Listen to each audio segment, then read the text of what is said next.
1 दिसंबर से बदल रहे हैं कई अहम नियम, जिसका आपकी जेब और आपकी जिंदगी पर पड़ेगा असर। क्या फायदा होगा, क्या नुकसान होगा, चलिए आपको बताते हैं।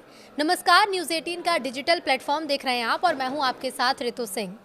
नया महीना आते ही कई नियम बदल जाते हैं और इन बदलावों का असर सीधे सीधे आम लोगों की जिंदगी पर पड़ता है।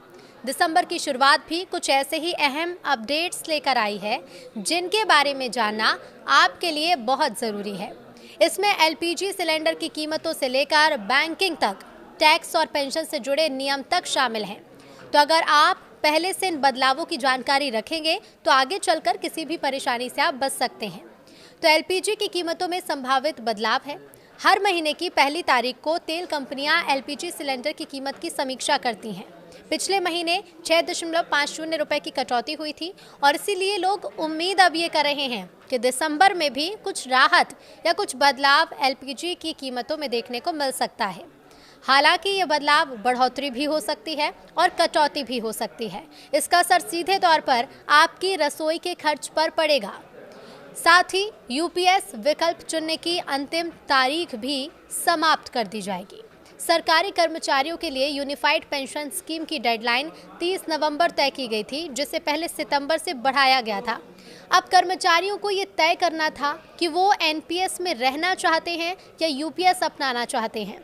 अगर आगे इसे नहीं बढ़ाया गया तो विकल्प बदलने का मौका हाथ से आपके निकल सकता है। 1 दिसंबर से एक बड़ा बदलाव ये भी कि लाइफ सर्टिफिकेट जमा करने का आखिरी मौका है। तो पेंशनर्स के लिए जीवन प्रमाण पत्र यानी कि लाइफ सर्टिफिकेट बेहद ज़रूरी दस्तावेज होता है, जिसे जमा करने की अंतिम तारीख 30 नवंबर तय की गई थी।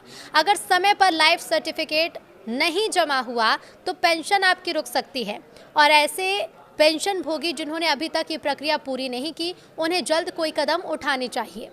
इसके साथ ही 1 दिसंबर से टैक्स और टीडीएस से जुड़े कई अहम काम भी हैं। तो 1 दिसंबर से पहले अक्टूबर महीने में कटे टीडीएस से कुछ ज़रूरी काम पूरे करने के निर्देश थे।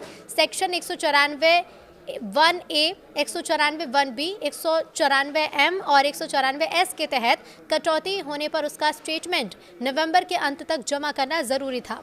इसके अलावा ट्रांसफ़र प्राइसिंग से जुड़े मामलों में सेक्शन 92E की रिपोर्ट की अंतिम तारीख भी 30 नवंबर थी। अगर ये फाइलिंग समय पर नहीं हुई तो आगे पेनल्टी या जटिलताएं बढ़ सकती हैं। साथ ही दिसंबर में कितने दिन बैंक हॉलीडे हैं वो भी आपको बता देते हैं। तो दिसंबर के माह में 18 दिन बैंक हॉलीडे रहेंगे। दिसंबर में त्योहारों और क्षेत्रीय छुट्टियों की वजह से बैंक में करीब 18 दिन तक कामकाज बंद रहेगा। हालांकि ये छुट्टियां पूरे देश में एक साथ लागू नहीं होंगी। आरबीआई कैलेंडर के अनुसार अलग अलग राज्यों में अलग अलग दिन बैंक बंद रहेंगे, इसलिए किसी भी बैंकिंग कार्य के लिए पहले तारीख देखें, उसके बाद ही बाहर निकलें। साथ ही 1 दिसंबर से ऑनलाइन बैंकिंग और कार्ड से जुड़े नियम भी बदलेंगे।